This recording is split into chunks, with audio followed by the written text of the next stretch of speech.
memang kalau di daerah Kang To itu rata-rata tanam satu kali bisa dipanen selamanya. Jadi bibit yang gini loh Mbak, yang kecil-kecil seperti inilah yang jadi bibit untuk selanjutnya. Makanya ini berjatuhan di bawah, dan di situ kalau di bawah naungan.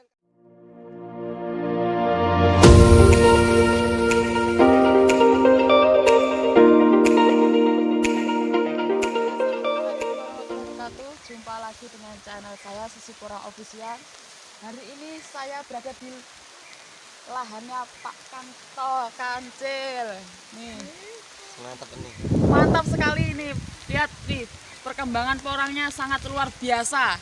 Seperti bibit katak sampai ujung-ujung ini Mbak. nih, ini calon bibitnya nih. Walalah. Bagus sekali ini teman-teman, lihat ya semuanya. Luar biasa sekali. Luar biasa, mantap, mantap, mantap, mantap sekali. Ayo teman-teman, ikuti video saya sampai habis.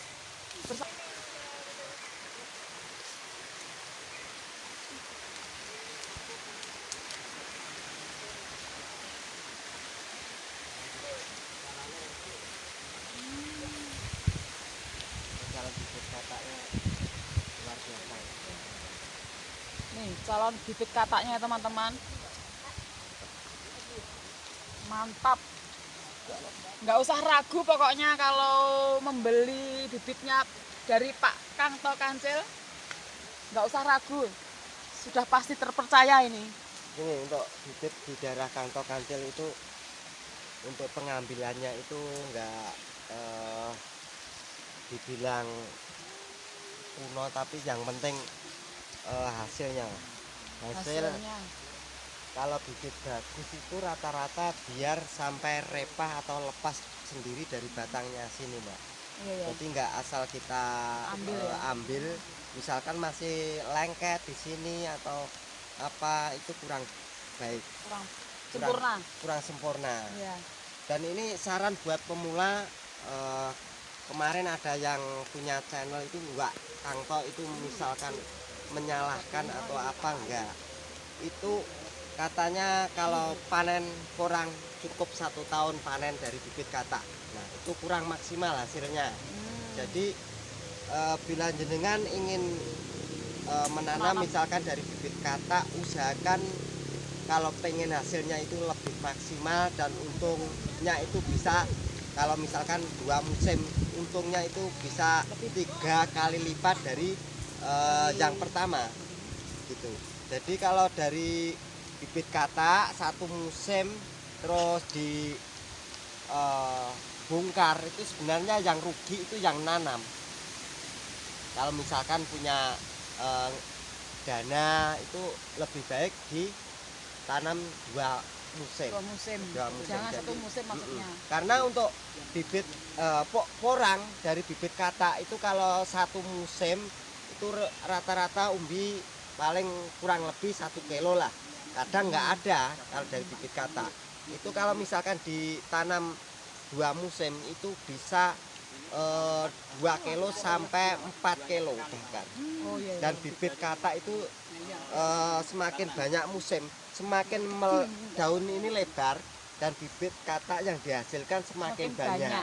Nah, ini salah satu contohnya seperti ini. Ini yang sudah 3 musim seperti ini. Ini 3 musim ya Pak? Ini 3 musim. Yang ini berapa musim ini Pak? Ini rata-rata 3 musim yang ini. Oh, yang sebesar ini sudah 2 musim itu rata-rata masih kecil. Kalau di sini memang tanamnya seperti ini. Nah, ini 2 musim seperti ini. Ini perawatannya gimana nih Pak? Kok gini kan pusing lihatnya. Nah, memang kalau di daerah Kang To itu rata-rata tanam 1 kali bisa dipanen selamanya. Jadi bibit yang gini loh Mbak, yang kecil-kecil seperti inilah yang jadi bibit untuk selanjutnya. Makanya ini berjatuhan di bawah, dan di situ kalau di bawah naungan kan tertutupin sama daun-daun kering, jadi aman. Walaupun nggak diambil, nggak dibawa pulang, itu nggak bakalan membusuk. Jadi kalau jenengan di lahannya tanpa naungan, walaupun sekecil apa itu usahakan dibawa pulang. Jadi kasihan lah. Perbedaannya seperti ini. Memang harus tanam terus tiap tahun. Harus tanam terus. Juga ya. Untuk teknik seperti itu kalau tanpa naungan itu sebenarnya bisa saja misalkan tiap tahun itu panen, tapi untuk bibit untuk yang satu musim misalkan sudah tumbuh, yang 2 musim kan itu bisa ditanami lagi di sela-selanya, misalkan lahannya itu terbatas gitu. Nah ini seperti ini. Berarti yang segini-segini nggak diambil nggak Pak? Nggak diambil. Yang Mau diambil yang ngambil gimana kalau segini ya, nggak yang ini kelihatan. nggak kelihatan. Inilah yang dari bibit. Yang diambil yang kelihatan saja. Iya, yang diambil yang Gede. besar-besar seperti ini. Heeh. Kata yang tengah. Iki wis jarne dadi bibit meleh ya. Gitu. Bibit itu kalau yang isi 1000 itu yang paling Enggak tinggi. repot ya Pak ngambilnya di sini Pak ya. Dicampur sama gulma. Nah, itu sudah dikasih tanda itu. Itu yang siap dipanen. Itu. Iya. Nah, Umbinya lo katanya untuk katak itu nanti setelah di musim kemarau atau yang sudah lepas itu apa kelihatan ya? ya kelihatan nanti disemprot Pak, biasanya disemprot Oh, disemprot dulu ininya apa? gulma. Rumput-rumputnya. Kalau enggak itu kadang kan ini Oh. gulmanya sudah mati jadi kelihatan Oh, di alah. serampang ini loh Mbak. Serampang bersih. Oke. Ini cara kemanannya gimana ya Pak? Kalau segini-segini.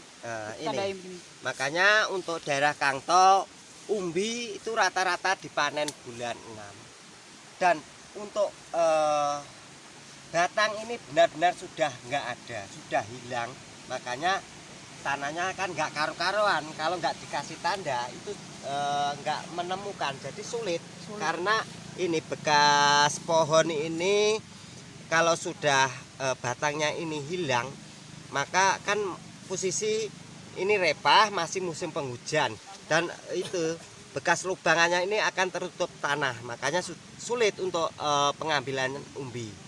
Makanya dikasih rapia. Kalau dikasih rapia ini tinggal ada rapianya, tinggal ambil aja. Ambil, gitu. Kenapa harus hijau? Nah, kalau hijau, kalau rata-rata di sini pakai warna hijau. Kalau warna hijau ini nggak gampang membudar. Memudar. Biru. Biru. Warna biru ini. Kalau warna biru itu nggak gampang membudar. Seumpama merah atau yang lain itu gampang membudar. Memudar ya. Nah, itu.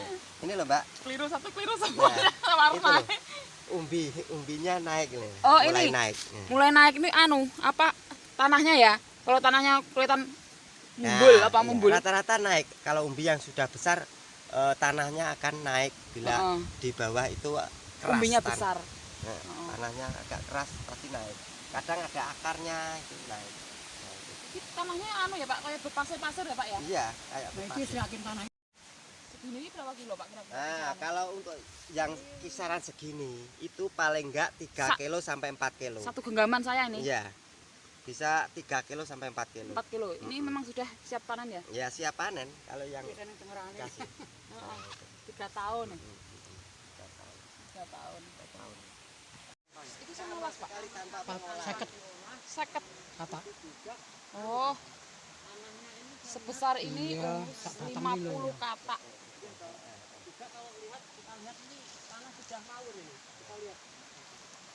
Gede banget ini. berarti nek wis di atas rumput ya wis gak masalah. Heeh. Di atas mata sikit gak masalah. Nek kono iki kuwatire nek jadi wong kok pucuke nyampel iki. Ini tadi mati dhisik. Lah iya nek iki lambane nek wis mati, wis bosok iki. Ora. Nah iki umur masih dia sekitar 6 bulanan masih seger terus. Kok nek tekanan panas blas. Nyoba miring rono merkono anu ya, matahari dik kok kono. Ora pelindung semono dhuwure ya.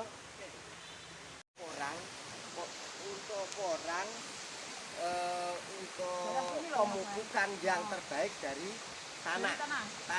Kalau daun itu yang kedua kalinya atau yang Dua atau 3 kalinya. ya betul. Maksudnya di sini pakai penyemprotan juga atau Juga. Sama. Iya, sama. Oh, sama. Maksudnya begitu. Berarti atas bawah Di pemupukan semua. semua. kalau dari akar itu bisa langsung meresap dari akarnya, itu lebih baik. Kalau dari daun itu cuma Untuk menunjang, untuk menambah. nah betul betul. Menambah kekurangan yang belum tercukupi.